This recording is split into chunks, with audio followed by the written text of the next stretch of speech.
आज की हमारी कहानी है 15 दिन नई दुल्हन का मुंह देखना अशुभ क्यों। मेरा नाम रोहित है। मैं एक मिडिल क्लास फैमिली से हूँ।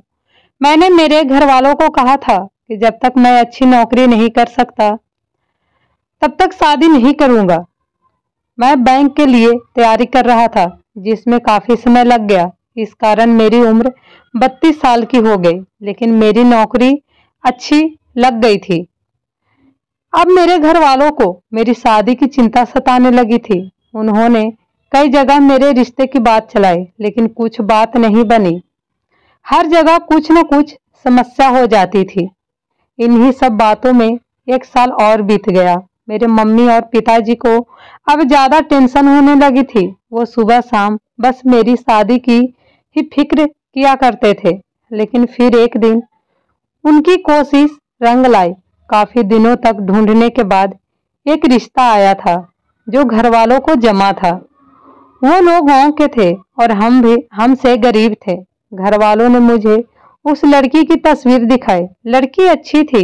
मैं कहीं और शहर में नौकरी करता था। मम्मी और पापा ने लड़की को उसके घर जाकर देखा था। मुझे भी कहा गया था, लेकिन मैं आ नहीं पाया। मम्मी को लड़की पसंद आ गई। मम्मी ने कहा कि अब बस शादी जल्दी से करना है। शादी का ऐसा योग बन रहा था कि या तो शादी 15 दिन हो या फिर 2 साल बाद, लेकिन अब शादी को टाला नहीं जा सकता था। इसलिए शादी 15 दिन में होना ही तय हो गया था। इतने कम समय में अब मेरा लड़की देखना जाना नहीं सका, इसलिए मैं अब शादी के लिए ही छुट्टियां लेकर आ गया। मैं शादी के 5 दिन पहले ही आ गया। शादी की तैयारियां चल रही थी। बहुत जल्द में सब तैयारियां पूरी करनी पड़ी और फिर शादी का समय आ गया। शादी वाले दिन हम लोग बारात लेकर लड़की वालों के यहाँ पहुंच गए। वहां सब की चेहरे देख मुझे कुछ अजीब सा लगा। मुझे एक छोटे कमरे में ठहराया गया। मैंने पापा से पूछा, पापा यहाँ सब ठीक है ना? पापा ने बोला, सब ठीक है। शादी गांव की थी। फेरों के समय भी लड़की ने अपना मुंह घूंघट से ढका हुआ था। शादी के बाद विदाई होकर हम सब लोग अपने घर आ गए। घर आने पर मेरी सुहाग रात के पहले ही मेरी मम्मी और पापा मुझे अकेले में ले जाकर कुछ ऐसा बताते हैं जो मैंने पहले सुना नहीं था।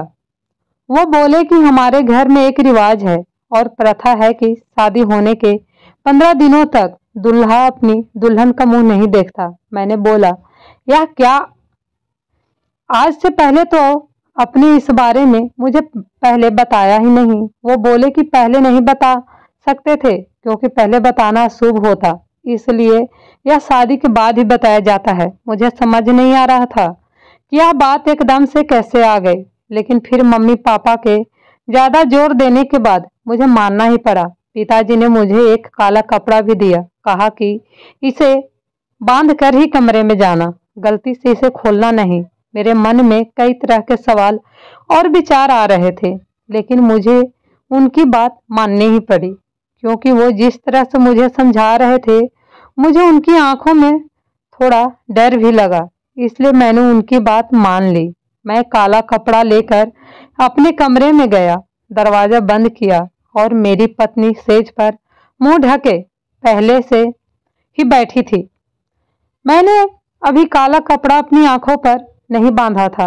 मैं उसके पास गया तो सबसे पहले जो उसने कहा वो था, आपको मम्मी पापा ने सब समझा दिया है ना?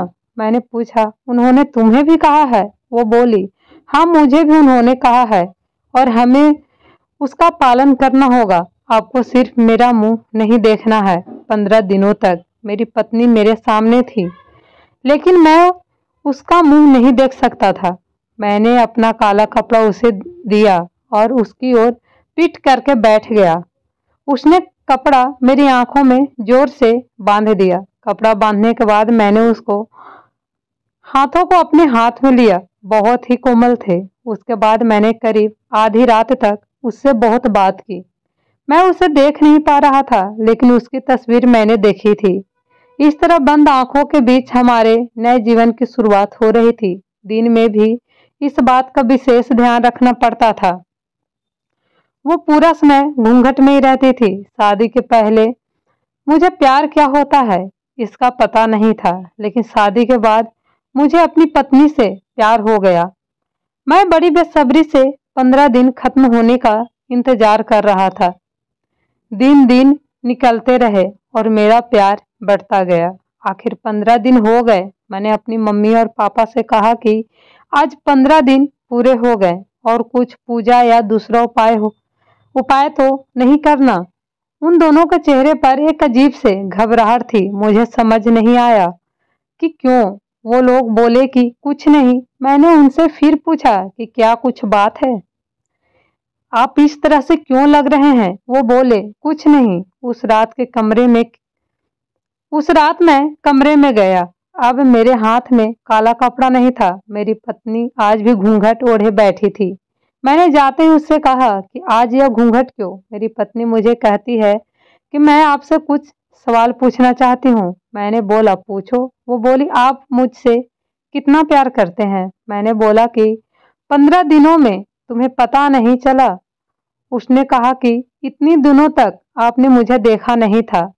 अब सोचो कि आपको ऐसा कुछ देखने को मिल जाए जो आपने सोचा भी नहीं था, तो आप भी मुझसे उतना ही प्यार करेंगे या नहीं। मुझे उसकी यह बात समझ नहीं आई। मैंने कहा कि तुम यह क्या बात कर रही हो, मैं तुमसे प्यार करूंगा, तुम मेरी पत्नी हो। वो चुप हो गई। फिर आखिरकार मैंने वो किया जो मैं करना चाह रहा था। मैंने उसका घूंघट उठाया और घूंघट उठाते ही जब मैंने उसकी शक्ल देखी तो मुझे यकीन नहीं हुआ।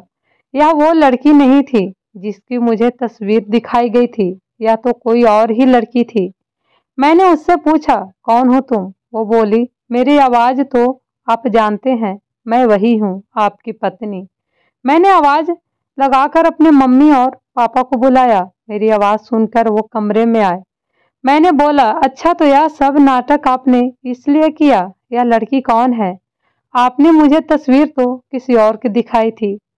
उनके चेहरे पर घबराहट थी। मेरी माँ बोली बेटा हम इसी बात से डर रहे थे, बड़ी मुश्किलों से हमने तेरे लिए रिश्ता ढूंढा था। वो लड़की इसकी बड़ी बहन थी। शादी के 2 दिन पहले वो घर से चली गई। वो तुझसे शादी नहीं करना चाहती थी। यह लोग फिर शादी से मना करने लगे, लेकिन हमने इसके पिता पर दबाव डाला था, धमकाया था, पहचान बताई तो उन्होंने दबाव में उसकी 2 साल छोटी बहन से तेरी शादी करवा दी। हम तुझे बताते तो तू हमें ऐसा नहीं करने देता। सच जानकर तू कभी शादी नहीं करता, इसलिए तुझसे छिपाया। तुम दोनों सही मायने में पति पत्नी बन जाओ, इसलिए 15 दिन वाला नाटक किया ताकि बाद में तू इसे छोड़ ना सके। उनकी बात सुनकर मुझे यकीन नहीं हुआ। मैंने कहा कि आपने अपने बेटे की शादी के लिए किसी को धमकाया, आपने मुझे भी झूठ बोला, आपको शर्म नहीं आई? आपने इस लड़की की मर्जी के बिना जबरदस्ती मुझसे शादी करवा दी, उसके बाद भी आप लोगों की बात मान रही है। मम्मी और पापा बोले कि हमने यह सब तेरे लिए किया। मैंने कहा यह आपने मेरे लिए नहीं, अपने लिए किया, ताकि मेरी शादी के बोझ से आप बरी हो जाएं। अगले दिन मैं बिना कुछ बोले सुबह अपने काम पर चला गया, लेकिन वहां जाने पर मुझे लगा कि इसमें उस लड़की की क्या गलती है। वो पहले ही जबरदस्ती का शिकार हुई है। मैं यही सोचता रहा और मुझे उसकी आवाज से भी प्यार हो गया था। मैं 2 दिन बाद ही अपने घर वापस आया। मैं उसे लेकर उसके घर गया और उसके घर वालों से माफी मांगी। उनकी आंखों में आंसू थे। फिर मैंने उससे पूछा क्या तुम मुझसे प्यार करती हो?